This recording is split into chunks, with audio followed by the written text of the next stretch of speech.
Good morning and welcome back to Miniature Monday here on Gaming with ADHD, where today we're going to be continuing our look at the new Battletech Force Packs released by Catalyst Game Labs as part of the Mercenaries Kickstarter. And in today's episode, we're specifically going to be looking at the Inner Sphere Assault Lands.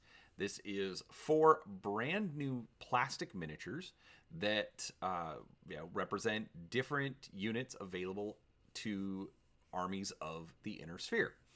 Now, before we get into this, do make sure you're subscribed to the channel. I do try to put out a few videos each week covering all sorts of topics, whether it's board games, miniatures, role-playing. We do some live streams, all sorts of stuff, and we'd love for you to come along and see what we have to share. In addition, there are affiliate links down below if you want to help out the channel. We'd absolutely appreciate it, but it is absolutely not required. We're just happy to have you along. So, with that out of the way, let's go ahead and get started. All right, so first up we have a mech called the Pillager. This is a 100-ton assault class mech that basically is just kind of a giant brawler out on the battlefield. What I thought was kind of interesting, apparently this first appeared in Stardate magazine, which was sort of an unofficial in-house magazine produced by FASA originally for the Star Trek role-playing game. But eventually they started adding in some of the other house games as well.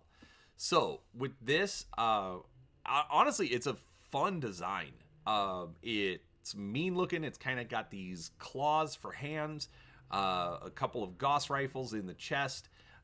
Coming in at 100 tons, this thing does look like it's going to wreck your face. Honestly, this is probably one of the better designs I've seen from the new batch of miniatures. This particular miniature is pretty clean as far as its assembly. I do see a little bit of gaps at the shoulders, but nothing that I would be upset about personally. But overall, it's a good looking mech. But as always, how does it compare to the actual art for it? All right, so first up, oh, that was not the one I wanted. That's the one I want. There we go.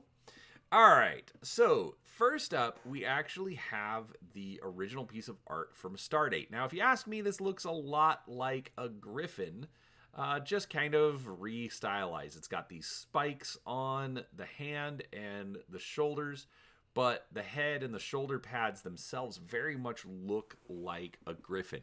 For the early days, I'll be honest, that does not surprise me. They were working off, kind of the basic line, or the basic, original Unseen mechs anyways. So not too surprising that they would do that. But not a bad piece of art.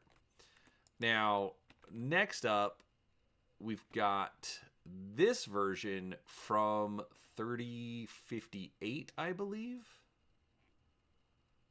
Yes, 3058. So this gets away from the Griffin. Now it gets more into the design that we have today. Honestly, I like what Dwayne Luce is doing with this one. You can still see kind of that skull looking motif that it's got on the current one. The claws are a bit more pronounced. You do lose the shoulder spikes, but let's be honest, this is a complete redesign of the mech, and I'm okay with that. And then we have this version for our Ill Clan style. Keeps a lot of the look from 3058. Does get some of that Ill Clan same factory syndrome going on, but I actually think the miniature comes out a little bit better, and that same factory syndrome just isn't as pronounced in the miniature. So regardless, I'm really happy with this one. This one's going to be fun. I definitely have to learn more about the mech and what all it's armed with, but overall, I really like it. It's a nice, beefy mech that is going to be fun to play with. So That is the Pillager. All right, next up we've got the Goliath, yet another one of the original unseen mechs, and honestly, I think one of the better redesigns. Um, it's it's a quad mech, little odd because it also has a turret, which I will say for the miniature is also kind of cool because it is separate, so you can rotate it during the game. If you want, it does fit in fairly snug, so it's not necessarily going to pop out and get lost super easy. But just be aware, it is technically loose, so just be careful with it. You don't want to lose it. But it does have kind of an interesting look to it. Sort of looks like a dog with a turret on its back. But it's a fun design. I don't normally go for quads. One of the guys in our group does, so he'll get a kick out of this one. But overall, it's a good design. It looks good, and it translates over to the model pretty well. Wrong page. Everything's wrong. I'm doing it all wrong today. Anyways, so looking at the art, I mean, this is our original piece. Now, I believe it was originally from Crusher Joe for the anime. I don't quote me on that. I could be completely wrong. But this is our 3025 rendering. This is what caused it to be unseen. But you can see it's got these missile racks on the side. It's got the turret at the top. It pretty much looks like we're going to end up with for the current version. The legs are a little spindlier, but I actually like what they did with them. Now, they also did a version of it as part of camo specs, and this was for the Prosperina Hussars for House Carita. Okay, that was hard to read. Anyways, always fun to see like some of the old coloring styles, just because obviously they were a lot simpler than we end up with nowadays. But still a fun design. Now we then get this version from Tech Readout 3050, bulking it up a lot more. You can see that the legs are a lot thicker. The main body itself is much beefier, but it still retains those round missile launchers, kind of the elevated, I'm going to call it the head position, underneath the turret, and then obviously the turret. Now, this is one that, because it was one of the unseen, did make an appearance in Project Phoenix. This one I think is one of the better. This is one variant. They had like 6 different pieces of art, so I think I just picked one, maybe 2. No, just one of them. So this was one of the original Project Phoenix designs. They did some different weapon loadouts. I don't like that it got away from the turret, but I do like the cockpit redesign. Overall, the Project Phoenix redesign for the Goliath, I think, was probably one of the better ones, because it's still a decent looking mech, and even though you lose the turret, it still very much looks like a Goliath. But let's be honest, it's a big bulky quad, so that's not really surprising. But this one, I'll give this one a little less grief than I normally give Project Phoenix. We then have this one from, I believe, 3085. Yeah, Tech Readout 3085. This was a Matt Plog design, and honestly, I really like what he did here. Matt Plog usually has some really good artwork anyways, but he's got these little extra lasers on the legs. I like how he did the missile launchers on the sides here, and then he went back to the turret for a Gauss rifle. We then had this. This is a Goliath C, so a clan variant. Basically it kind of kept Plog's design, but changed it up a little bit to try and give it some more clan-looking tech to it. Overall, this one's really good. This is actually just a really good piece of art. But we then go to this one for our Ill Clan era. And honestly, I think they did great translating it from art to miniature. I think the miniature, again, gets a little more subtle with the same factory syndrome, although it's still there if you know what you're looking for. The art very much has same factory syndrome to it. But overall, it's still a good piece. And, while I do like the Ill Clan versions over a lot of the early renders, but let's be honest, artists have kind of evolved, gaming artists especially. So we're getting some really, really good art. But yeah, overall, very happy with what they did with the Goliath in both the miniature and with the art over the years. All right, next up we've got the Shogun. Now, this is one that, again, has been around for quite a while. I think making its first appearance in Tech Readout 30... No. Wolf's Dragoons is where it first made its appearance. But it is...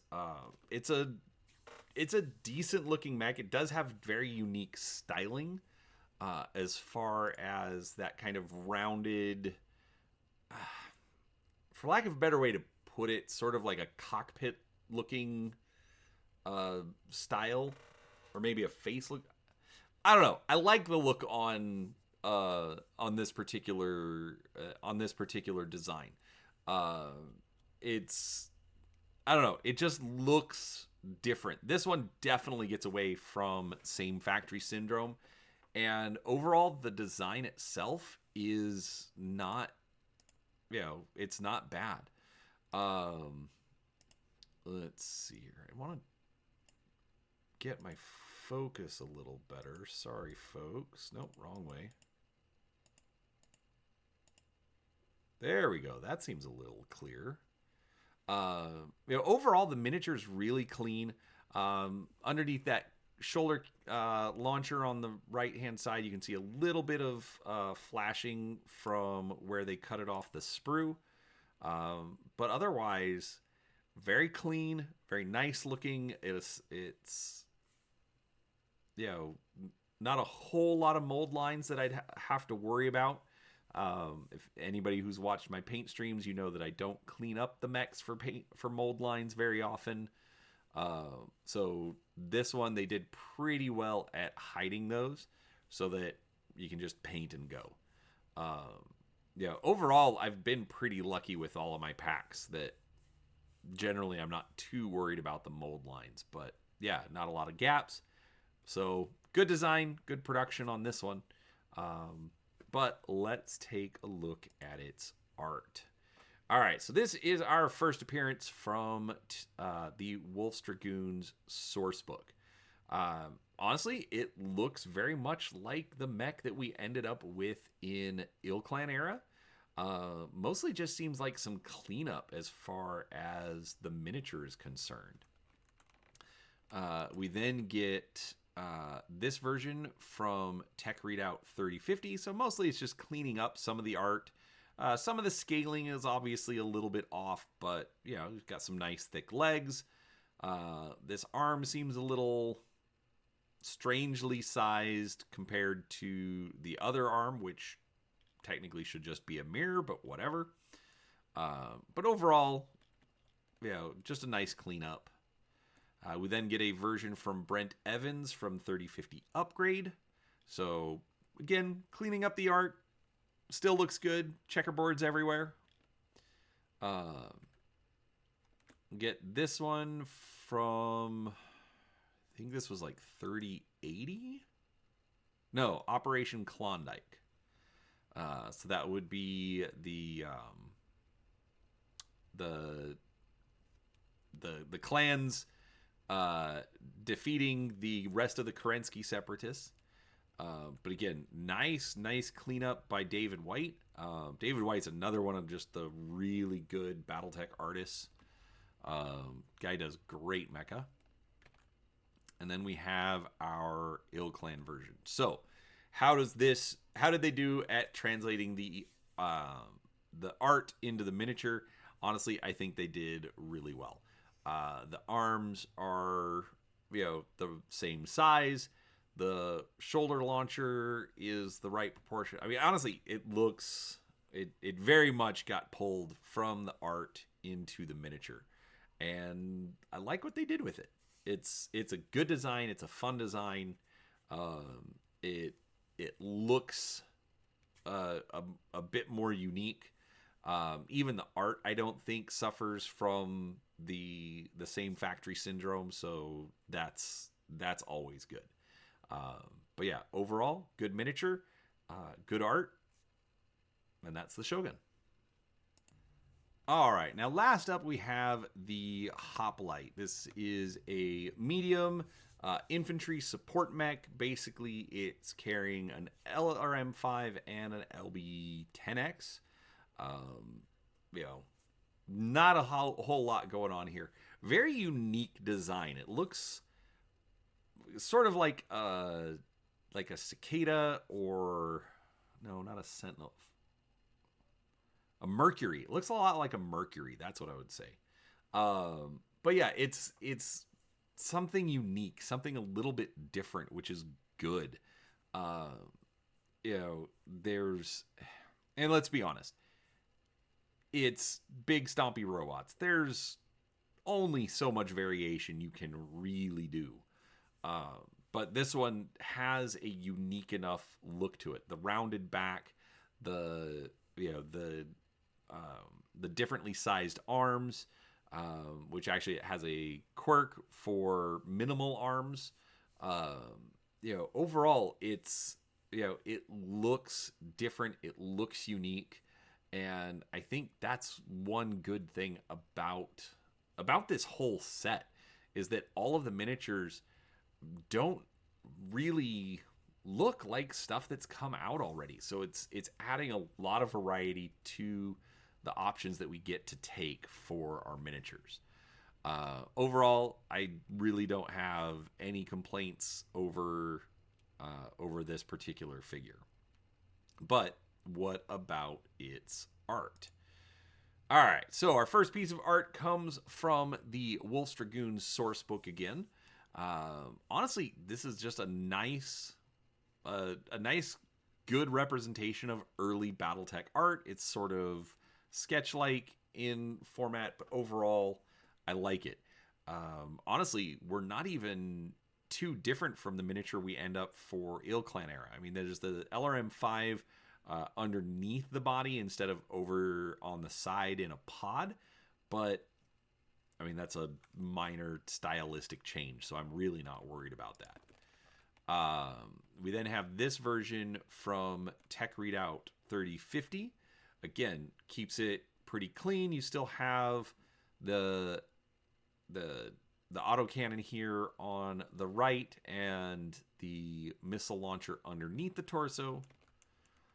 3050 upgrade. Brent did not do much different. Again, stuck to the original design, just added a bunch of checkerboards to it.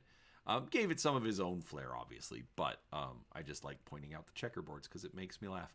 But again, missile launcher underneath and cannon over on the side.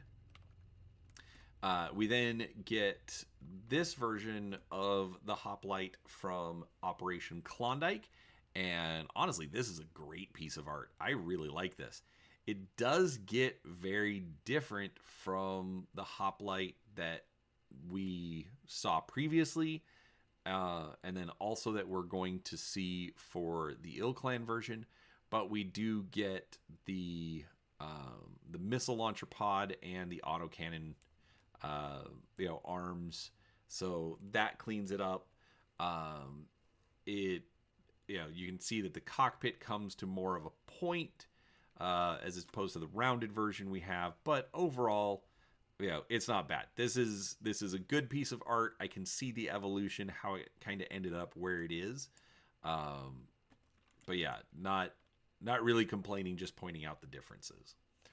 All right, and then we get this version for our Ill Clan. And honestly, again, I really don't have anything different to say. We've got our LRM-5 pod. We've got the autocannon arm. Honestly, this is exactly what we got out of the miniature. Again, that curved top plate. I do see now kind of that ridge line that brings the cockpit area to a bit of a point, which is good. Again, gets back to some of that original design look, and even the Klondike look that we just saw. Overall, it's a good solid design for a medium mech. I mean, basically, it's kind of like what would an urban mech look like if it didn't suck? And maybe that's what they were going for. I don't know, but that's kind of what I'm getting the vibes at from this. So, anyways, that is the Hoplight, and that brings us to the end for this particular mech pack. Now, overall, this wouldn't necessarily be one of my first picks. It's got, outside of the Shogun and the Goliath, I didn't know the other two mechs. I didn't know the Pillager. I didn't know the Hoplite. But I will admit, if for no other reason than adding just some design variety to your collection, I would absolutely recommend picking this up. If you're looking for just kind of like those iconics, obviously you've got the Goliath here for that. But, obviously you're going to have to make your own decision. I'm perfectly happy to have these. Again, the way that I paint everything unique anyways. I'm not painting giant armies. So having some extra variety, I think, is nice and key. And I think that's what this set absolutely delivers. Overall, great value, good designs, pretty good production value on this particular set. So with that said, I hope you enjoyed the video. If you did, please do give it a thumbs up. Make sure, share it with your friends, family, anybody who's into Battletech or big stompy robots. And also, make sure you comment down below. Which mech is your favorite? Which are you planning on running? Or is this a set that you're planning on just passing? Let me know. I'd love to hear from you. So, with all that out of the way, thanks so much for watching. We appreciate it, and we will talk to you next time.